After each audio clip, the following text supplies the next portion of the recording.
corazón implica el examen físico, excepto el área de soplos. Esa parte de soplos va a haber una sesión específica para repasar solamente lo que es soplos, que posiblemente sea el día de mañana también, como a esta hora, pero en el transcurso del día le estoy confirmando que sea así, ¿ya? Ya me conocen, mi nombre es Carlos Fajardo Arreola, médico internista del Hospital Santa Rosa y del Hospital Chulucanas. En la exploración física del corazón, y tan igual como en otras áreas que ya ustedes han tenido oportunidad de revisar algunos temas, se tiene en cuenta la secuencia ordinaria, que es inspección, palpación, percusión y auscultación. Es una de las áreas donde se va a explorar siguiendo la secuencia tan igual como está escrita, ¿no? Vuelvo a repetir, inspección, palpación, percusión y auscultación. Igual como en el examen físico de respiratorio, también se le van a utilizar estas 4 secuencias, ¿no? En otras áreas, como es examen físico de abdomen, cambia un poco la secuencia, ¿no? Lo primero que se realiza, después de la inspección, se realiza la auscultación. Entonces, solamente en abdomen cambia la secuencia. Después, en todos los exámenes de todas las áreas, la secuencia es tal cual la estamos presentando. El examen del corazón debe complementarse con hallazgos en otros aparatos y sistemas. Bueno, claro, hay algunos hallazgos que nos van a ayudar también a lo que es a determinar la patología que estamos enfrentando en lo que respecta al corazón, ¿no? Cuando hay algún problema con el corazón, por ejemplo, hemos dicho en la sesión, cuando repasamos la anatomía del corazón y fisiología del corazón, hemos dicho que su principal labor es ser una bomba. Cuando esa bomba falla, va a haber una disminución del retorno venoso y eso va a provocar, por ejemplo, un edema en miembros inferiores. Entonces, evaluando un área diferente, como son los miembros inferiores, me va a ayudar a poder determinar mi diagnóstico si es que obviamente encuentro otros hallazgos en el área o en el examen físico del corazón. Entonces, esa es la importancia de complementarse los hallazgos en otros aparatos y sistemas cuando uno examina corazón.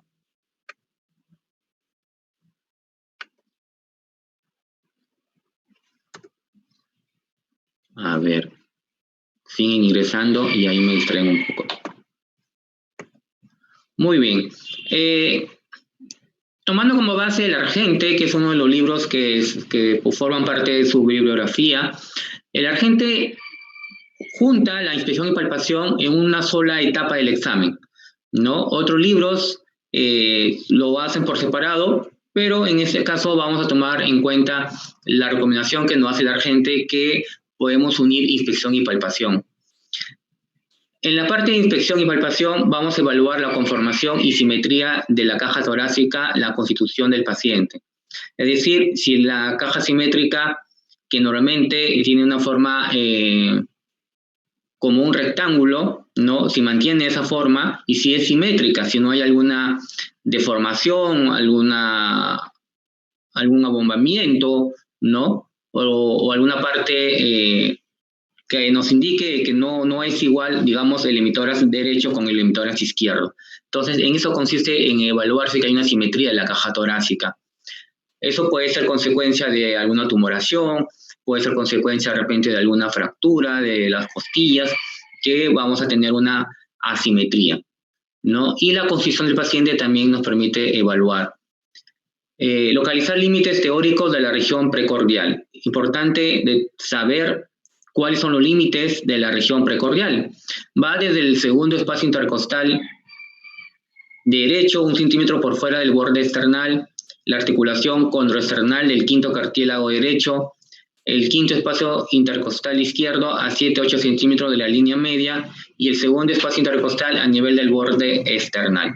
Toda esta área se considera como la región precordial. Esta parte del examen nos va a ayudar mucho para determinar algunas causas de dolor torácico que no son un infarto. Cuando tenemos un dolor torácico, una de las primeras causas o la principal causa que tenemos que pensar siempre es un infarto agudo de miocardio, por todas las consecuencias que ya entendemos que nos va a traer un infarto agudo de miocardio. Entonces, tenemos que, obviamente, antes de poner el diagnóstico de un infarto agudo de miocardio, aparte de otros exámenes que vamos a solicitar, que veremos cuando desarrollamos ese tema de infarto agudo de miocardio, tenemos que evaluar algunas otras situaciones o circunstancias que me van a llevar a un dolor torácico y que solamente con la palpación yo puedo, o con la inspección más la palpación, yo puedo determinar otras causas, ¿no? Uno de ellos es el síndrome de Ties, que es una tumefacción dolorosa con signo de flogosis del segundo y tercer cartílago costal izquierdo. Acá es una característica importante, y eso hay que resaltarlo, que en el síndrome de Ties se va a acompañar de signos de flogosis. Signo de flogosis significa que están unidos o están aquí resumidos los signos propios de una inflamación, como es cambio de coloración de la piel, una zona eritematosa, aumento de la temperatura de la piel en esa zona, aumento del volumen, ¿no? Y dolor. Son los 4 signos que incluye que son parte de todo proceso inflamatorio y que nosotros lo podemos agrupar en un solo término, que es flogosis, signo de flogosis. Diferenciar también de una osteocondritis, en donde va a haber un dolor torácico sin cambios inflamatorios de los cartílagos costales. Y esa es la diferencia importante que les hacía mención anteriormente. En ese caso de una osteocondritis no van a haber signos inflamatorios, es decir, no van a haber signo de flogosis, y esa es una diferencia con el síndrome de Ties. Esta osteocondritis es muy frecuente en la persona de sexo femenino y generalmente es en el hemisferio izquierdo, esto a consecuencia de una influencia de la parte emocional. Es decir, una persona de sexo femenino que puede tener un estrés, un proceso de ansiedad, puede presentarnos una osteocondritis, y que al nosotros palpar los cartílagos costales vamos a percibir dolor en el paciente, y eso nos puede indicar un diagnóstico de una osteocondritis.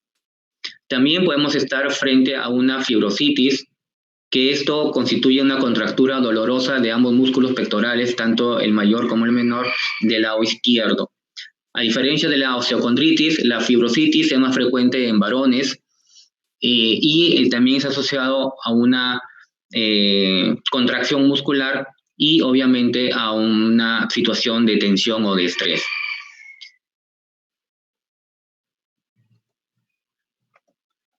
También puede haber, se describe que en pacientes que pierden peso, ¿no? Que porque hacen dieta o por una patología pierden peso, puede haber una inflamación de la apófisis sifoides, y esto va a ocasionar también un dolor. Palpando esa zona, es decir, palpando la apófisis sifoides, es que uno va a poder diagnosticar si es que eso es debido solamente a una inflamación, vuelvo a repetir, de la apófisis sifoides. Entonces son algunas causas de dolor torácico que no son de origen cardíaco directamente, ¿no? Y que tenemos que descartar antes de plantear como un diagnóstico definitivo un infarto agudo de miocardio. En esa parte es que nos sirve este examen físico de inspección y palpación. Tenemos que evaluar también el choque de punta, tanto a la inspección como a la palpación. El choque de punta habitualmente está localizado en el quinto espacio intercostal izquierdo a nivel de la línea medioclavicular. Es observable en posición de sentado o en posición de pachón. Vamos a ver posteriormente en una diapositiva cómo es la posición o la maniobra de pachón. El choque de punta puede ser difícil de ver en personas obesas y musculosas, y lo contrario, es más fácil observarlo en pacientes delgadas, en pacientes con poca masa muscular, y puede notarse un aumento en su intensidad en personas muy delgadas o en hipertrofia ventricular. El choque de punta es observable hasta los 20 años, es observable en casi todos los pacientes. De 20 a 40 años baja el porcentaje de pacientes en quienes se observa este choque de punta. Se dice que es solamente un 50% de pacientes en quienes se puede observar, y después de los 40 años es ya muy poco observable normalmente. En el sentido contrario, cuando en una persona mayor de 40 años observamos nosotros este choque de punta, o choque apexiano también, como lo dice el Argente, La gente le dice choque apexiano o choque de punta, son los dos términos con los cuales lo conocemos. Cuando este choque de punta o choque apexiano es observable en pacientes mayores de 40 años, eso ya nos puede indicar que puede existir una hipertrofia ventricular, si es que no hay, un estado de pérdida de peso brusco en el paciente.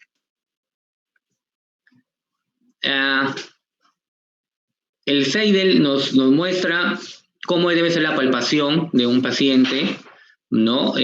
Nos indica que debe evaluarse primero la punta del corazón, buscando el choque de punta, el borde external izquierdo y finalmente la base del corazón, ¿no? Hemos dicho también en el recuerdo anatómico que el corazón tiene forma de pirámide invertida, es decir, la base va a estar en el borde superior y la punta o el ápice en el borde inferior.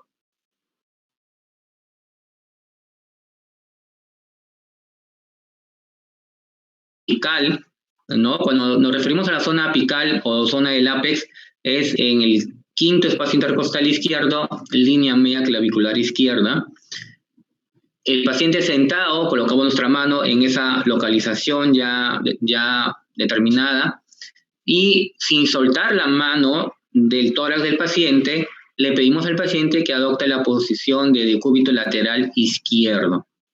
El paciente también puede estar en decúbito dorsal y haciendo la misma maniobra le pedimos al paciente que adopte la posición de decúbito lateral izquierdo. La maniobra de Pachón consiste en que sin soltar la mano del tórax del paciente, el paciente adopta la posición de decúbito lateral izquierdo. Esto nos ayuda en algunas oportunidades a poder palpar el choque apexiano o choque de punta.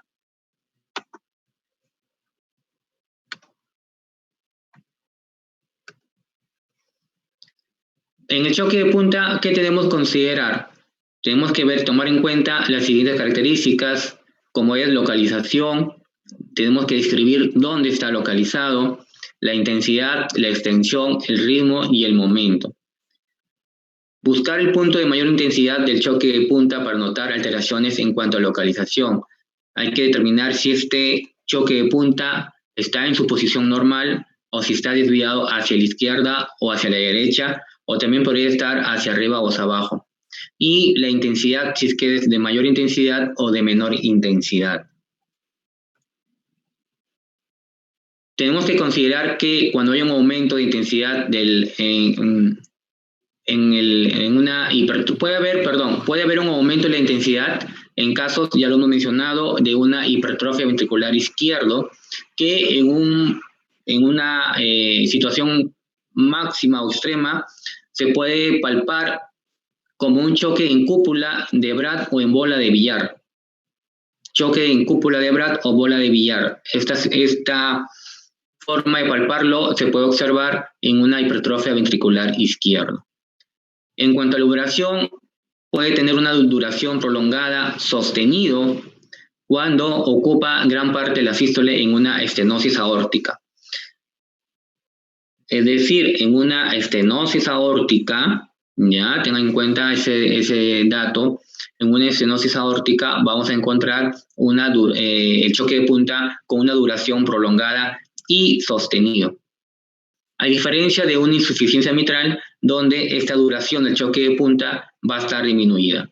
¿Ya? Entonces, el choque de punta puede estar, la duración va a ser prolongada en una estenosis aórtica y va a estar disminuida en una insuficiencia mitral.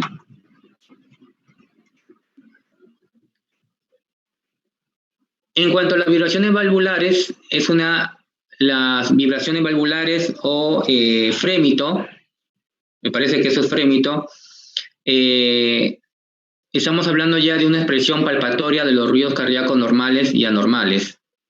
Normal, en situaciones normales solamente se va a palpar las vibraciones del primer ruido prolongado, sostenido, y ocupa gran parte de la sístole en estenosis aórtica. Y en la estenosis mitral, al contrario, se va a palpar primer y segundo ruido. Eso con lo que respecta a las vibraciones valvulares. En cuanto a los frémitos es la expresión palpatoria de los soplos intensos o acústicamente graves. En la parte de soplos, cuando veamos la parte de soplos, vamos a revisar la clasificación de soplos, y una de la clasificación de soplos es en base a la intensidad, y ahí vamos a ver que a partir del estadio 4 o del grado 4, los soplos van a ser acompañados de frémitos. Frémitos, vuelvo a repetir, es la expresión palpatoria de los soplos intensos o acústicamente graves. Vamos a sentir en la mano vibraciones de baja frecuencia en el caso de un soplo diastólico por estenosis mitral. Los frémitos, tan igual que los soplos, se pueden clasificar en sistólicos, diastólicos, sistodiastólicos y continuos. En cuanto a la percusión, ya estamos entrando en la parte de percusión. En lo que es la percusión, en realidad el valor semiológico que tiene la percusión es bastante limitado y sirve básicamente para poder valorar los límites del corazón, sobre todo del lado izquierdo, ¿no? Al momento de hacer una percusión, lo que vamos a encontrar es matidez, y la matidez nos va a delimitar el tamaño del corazón. Hemos dicho que generalmente el lápiz se llega hacia la línea media clavicular, quinto espacio intercostal. Si logramos o si encontramos una matidez más allá de esta zona, podríamos estar pensando que estamos frente a una hipertrofia del ventrículo izquierdo, es decir, un aumento del corazón, sobre todo del lado izquierdo. Entonces, en percusión básicamente lo que vamos a encontrar es matidez. Cuando ustedes han visto, porque ya la semana pasada ustedes han revisado el examen físico del sistema respiratorio, en la zona de percusión, han visto que en toda la extensidad del tórax hay sonoridad, excepto en dos áreas, que es el área precordial, que es la zona que estamos revisando ahora, y donde hay matidez, y se encontraba también matidez en la parte de la base del hemitórax derecho, donde encontramos ya la zona del hígado, o matidez hepática. Entonces, haciendo o relacionando lo que estamos estudiando poco a poco, entonces encontramos que en el tórax hay sonoridad, excepto en dos áreas, que es el área precordial y el área hepática. Y el área precordial es lo que estamos ahorita revisando con un poco más de detenimiento. En cuanto a la auscultación, algunos datos importantes. Importante aislar cada sonido, es decir, tratar de escuchar cada sonido con detenimiento. Tenemos que tomarnos el tiempo necesario para hacer una buena auscultación. No tenemos que apurarnos, no tenemos que preocuparnos si al inicio nos cuesta escuchar con tranquilidad y tenemos que ocupar más tiempo en una buena auscultación, no hay ningún problema. Nos tenemos que tomar el tiempo necesario para poder aislar y determinar cada sonido que debemos escuchar. Algunas recomendaciones para el uso del estetoscopio: usamos el diafragma cuando son sonidos de timbre alto y usamos la campana cuando son sonidos de timbre bajo. Para la auscultación, ¿cómo voy a realizar la auscultación? No voy a auscultar todo el área precordial, no se evalúa todo el área precordial, sino que tenemos ya focos determinados de auscultación. Los principales son 5 focos: tenemos el aórtico, pulmonar, aórtico accesorio, el mitral y tricuspidio. Importante, por favor, y es pregunta de examen, aprendernos dónde está ubicado cada foco de auscultación. El foco aórtico está ubicado en el segundo espacio intercostal en la línea paraesternal derecha. Pulmonar está en el segundo espacio intercostal, línea paraesternal izquierda. El aórtico accesorio está en el tercer espacio intercostal, línea paraesternal izquierda. El tricuspidio, acá sí hay alguna controversia, siempre lo explico a mi grupo de rotación, que hay una controversia porque el Argente lo ubica por debajo de la apófisis sifoides. El Feidel me parece que lo ubica en el cuarto espacio intercostal, línea paraesternal izquierda, pero algunos otros autores, y siempre les comento también que yo lo aprendí de esa manera, el tricuspidio se puede localizar o se puede escuchar también en el quinto espacio intercostal, línea paraesternal izquierda. Y finalmente el mitral está ubicado en el también denominado foco apexiano o foco mitral, en el quinto espacio intercostal, línea media clavicular izquierda.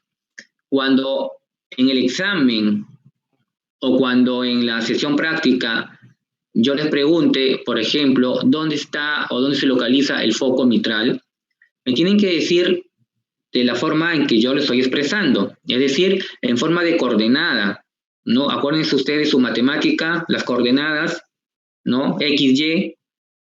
Igual acá tienen que decirlo ustedes en coordenadas, es decir, en el quinto espacio intercostal, intersección, si gustan decirlo así, con la línea media clavicular izquierda. Esa es la forma completa y correcta de expresar el foco que se le está preguntando. A veces pregunto, ¿dónde está el foco? En la línea media clavicular izquierda. Sí, pero puede ser desde el segundo espacio, cuarto espacio, quinto espacio, o sea, la respuesta no es completa. Si fuera, por ejemplo, el examen práctico que antes teníamos, simplemente esa pregunta no valiera, porque no me están dando la respuesta completa. ¿Ya? Entonces, cuando se les pregunte por el foco de auscultación, tienen que decirme con forma completa las coordenadas. Ahora, en cuanto a la auscultación cardíaca, como se darán cuenta ustedes, no es la localización, no tiene mucha relación con la localización anatómica, ¿no? Porque el foco aórtico lo estamos escuchando en el emitórax derecho prácticamente, ¿no? En la línea paraesternal derecha, segundo espacio intercostal. Entonces, no está en relación a la localización anatómica de esas válvulas, sino tiene que ver más que todo con la zona donde mejor se puede auscultar en ese caso, ¿ya? En lo que es la auscultación tenemos que evaluar frecuencia, ¿no? Varía de 60 a 90 latidos por minuto. Verificar la presencia de alteraciones como taquicardia y bradicardia. Importante comparar con frecuencia de pulsos arteriales. Eso también lo he revisado ya con uno de mis grupos y lo revisaremos después, pero ya le voy adelantando que no es lo mismo la frecuencia cardíaca que el pulso. Son dos cosas diferentes y deberían ser iguales o por lo menos lo más cercano posible. Cuando hay una diferencia marcada entre la frecuencia cardíaca y el pulso, hay un problema de conducción, un problema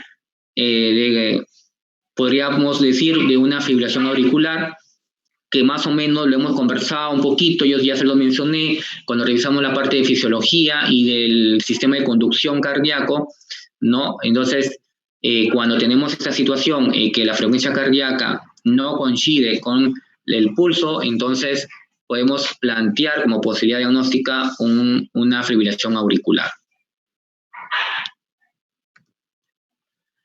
Vamos a escuchar principalmente un primer ruido cardíaco y un segundo ruido cardíaco.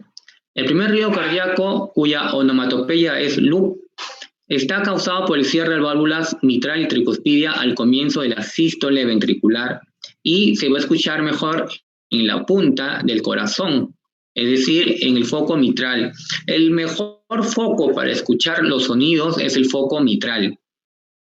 El mejor foco, por favor, no confundir. No les digo que solamente escuchen el foco mitral.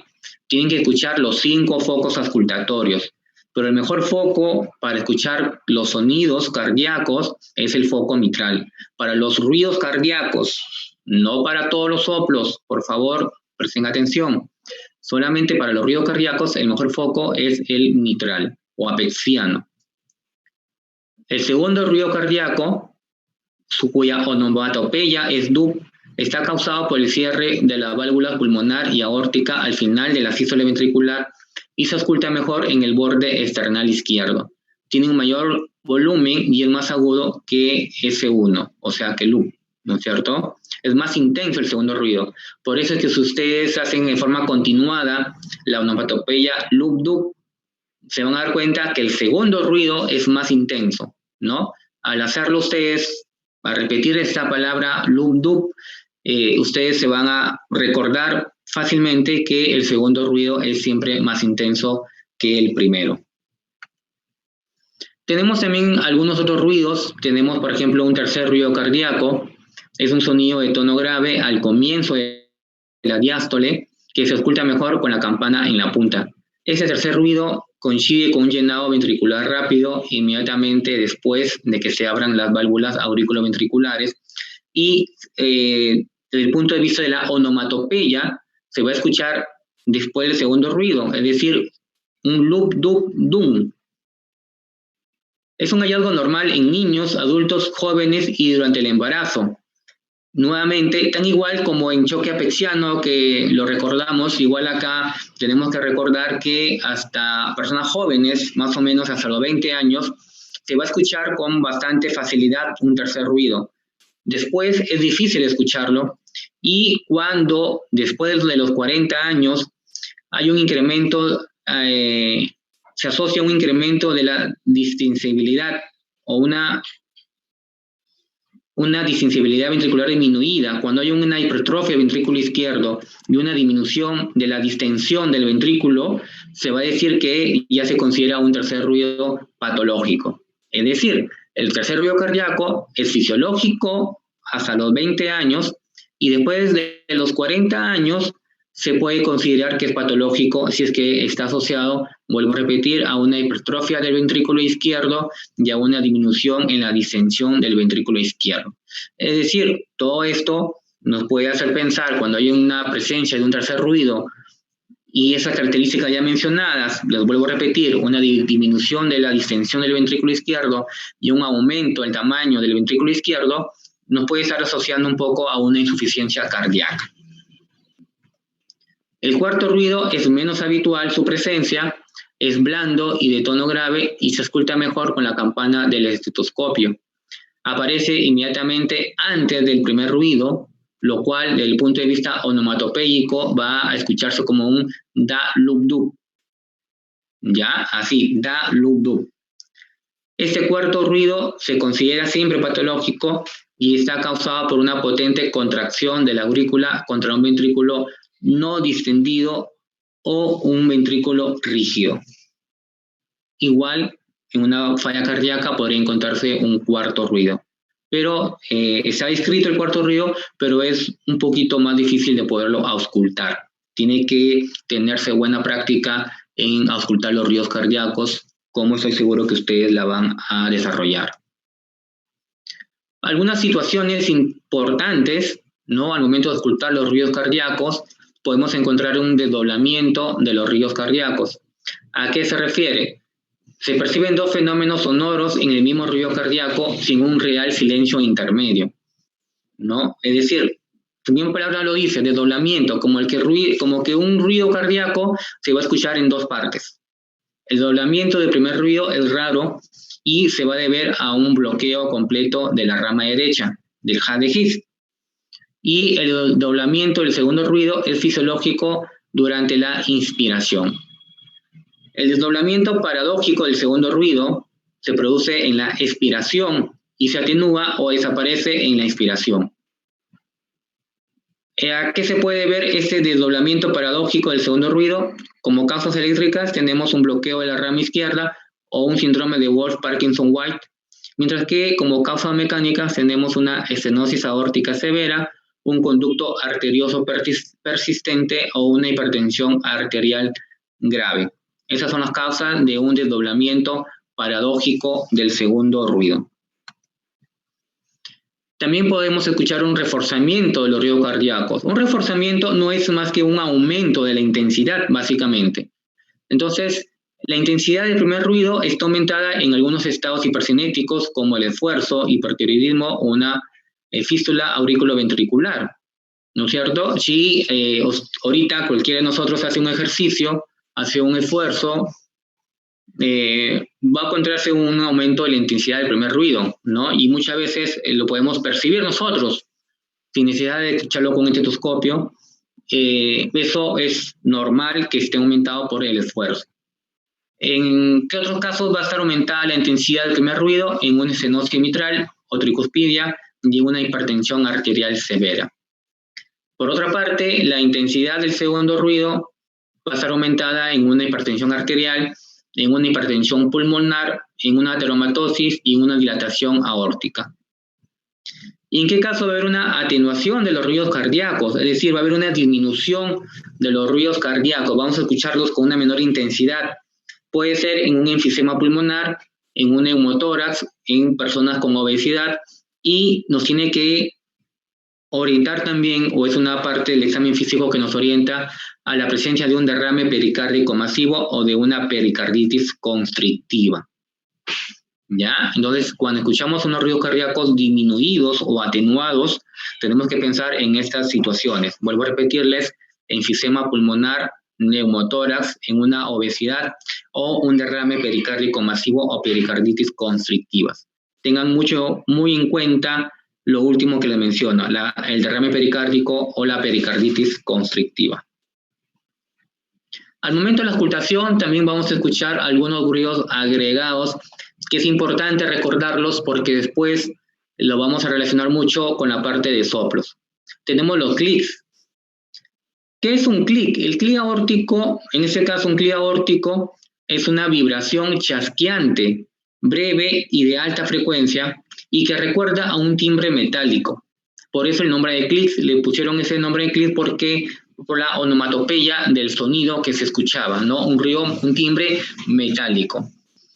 Las causas principales de un clic, una estenosis aórtica, una hipertensión arterial y una ateromatosis senil.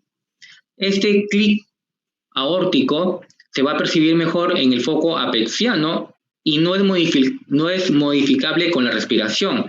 Miren acá interesante, ¿no? A pesar de que es, o una de sus causas importantes es una estenosis aórtica, no se escucha tan bien ni en el foco aórtico ni en el foco accesorio aórtico o de ERB, sino se va a escuchar mejor en el foco apexiano o foco mitral. Dato interesante para tenerlo en cuenta, por favor, al momento del clic. El clic también puede haber un clic pulmonar, el cual se va a auscultar solamente en el foco pulmonar y nos va a indicar la presencia de una estenosis pulmonar, una hipertensión auricular o una comunicación interauricular. También existen los chasquidos. El chasquido de apertura mitral es una vibración chasqueante, breve, de alta frecuencia y es muy frecuente encontrarlo en una estenosis mitral orgánica reumática. El chasquido de apertura tricuspidio es mucho más raro que el mitral y vamos a encontrarlo en una estenosis tricuspidia. Entonces, clip y chasquidos tienen mucha relación con la presencia de estenosis mitral y tricuspidia, una estenosis aórtica y una estenosis pulmonar. Tener en cuenta ese detalle porque cuando veamos la parte de soplo lo vamos a recordar y a tratar de fijar ahí mejor esta parte de clic y chasquidos. Y finalmente, para ir terminando ya con el examen físico de corazón, tenemos el frote pericárdico. Es un fenómeno acústico soplante, áspero o rudo, comparado con el crujir del cuero nuevo o con el raspado de una lija. Creo que más práctico para nosotros es recordarlo como el raspado de una lija. Son más frecuentes en la base, el mesocardio y el ápex en ese orden. En ese orden, ¿no? Es más frecuente en la base, podemos decir que es un poco menos frecuente en el mesocardio y menos frecuente en el ápex para poderlo escuchar. ¿Qué nos puede indicar la presencia de un frote pericárdico? Una pericarditis aguda sin derrame, ¿no? Aunque ahí también la bibliografía menciona que hay un poquito de controversia porque algunos autores mencionan que aún habiendo un derrame de en leve cantidad, en poca cantidad, también puede escucharse un frote pericárdico. Y la inspiración profunda suele reforzarlo. Acá tenemos, si tenemos duda, si estamos frente a un frote pericárdico o no, pedimos al paciente que haga una inspiración profunda y podemos escucharlo un poco mejor, este frote pericárdico, si es que tuviéramos alguna duda al momento de auscultarlo. Me parece que acá terminamos con la exposición. Efectivamente, acá terminamos. Ese es el repaso del examen físico de corazón. Los 4 momentos: inspección, palpación, percusión y la auscultación. Por favor, cuando vayan a repasar, tienen que repasar todo lo de auscultación. incluido desdoblamiento de los ruidos cardíacos, reforzamiento de los ruidos cardíacos, los clics y los chasquidos. Eso es importante al momento que repasemos ya en el grupo de práctica, repasemos el examen físico de corazón. Y obviamente, siempre les hago esta recomendación, cuando ustedes vayan a leer para su examen de semiología, obviamente tienen que leer con mayor profundidad. Acá lo que hacemos nosotros es tratar de orientarlos en la parte más importante del examen físico, pero hay muchos detalles que quedan, digamos, pendientes ahí, que ustedes tienen que ya repasarlo en sus libros correspondientes. Si hubiera alguna pregunta por parte de ustedes. Doctor, disculpe, los que hemos ingresado un poco tarde nos puso en lista. Ya, ahorita revisamos eso, Julio. No te preocupes, ahorita lo revisamos. Listo, doctor.